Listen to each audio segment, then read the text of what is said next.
Alors, est-il autorisé pour une femme non, est-ce qu'il est autorisé pour un raqi de toucher une femme qui lui passe en mariage pendant la ruqya? Alors, vous savez que c'est venu dans plusieurs textes, le fait de mettre sa main droite, soit sur la tête, soit sur l'endroit dans lequel euh, il y a une douleur, et de réciter.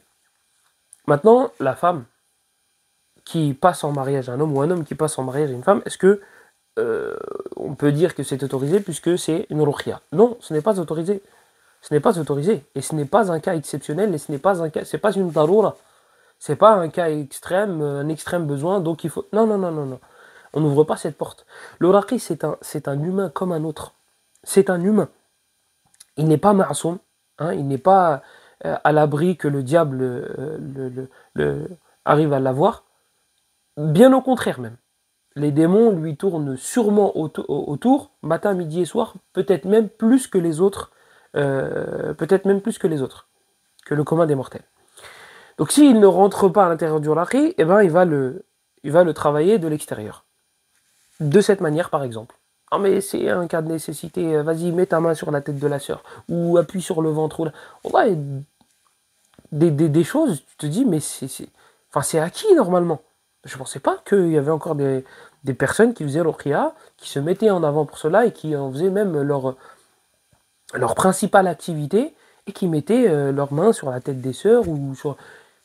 Agib, Agib. Et des fois même, on m'a déjà envoyé quelques vidéos. Un frère, il est là, ouais, mais il met des gants. Eh, akhi, Agib, Wallahi Agib. N'oubliez pas que euh, l'humain est faible.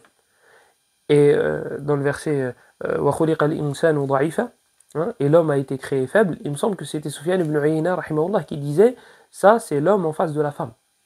Et le prophète sallallahu alayhi wa sallam nous a dit que la tentation la plus difficile qu'il a laissée après lui et qui est la plus néfaste pour les hommes, c'est celle des femmes. Donc non, non, non et non. Et il n'y a pas de rursa ou de je ne sais pas quoi, un homme ne touche pas une femme qui lui passe en mariage. Ramener un mahram, d'ailleurs, pareil pour le khalwa. Pareil pour le fait de s'isoler avec une femme. On ne s'isole pas avec une femme qui nous passe en mariage. Elle ramène un mahram. Elle est convertie, elle est ce que vous voulez. Elle ne se retrouve pas seule avec un raqi. Elle ne se retrouve pas seule avec une personne qui lui passe en mariage. C'est hors de question. C'est hors de question. Ramenez des hommes de votre famille. Ou ramenez des hommes qui, je ne sais pas, votre époux, ou votre frère, ou votre. Débrouillez-vous. Mais ne vous retrouvez pas seul avec un raqi. C'est un humain. Ce n'est pas parce qu'il récite le Coran et qu'il combat les démons qu'il est à l'abri des démons. Non, on ne fait pas ce genre de choses. Inna shaytana yajri min ibni Adam majra dam. Le prophète sallallahu alayhi wa sallam, il a dit ça à ses compagnons. Le diable, il coule dans les veines du fils de Adam.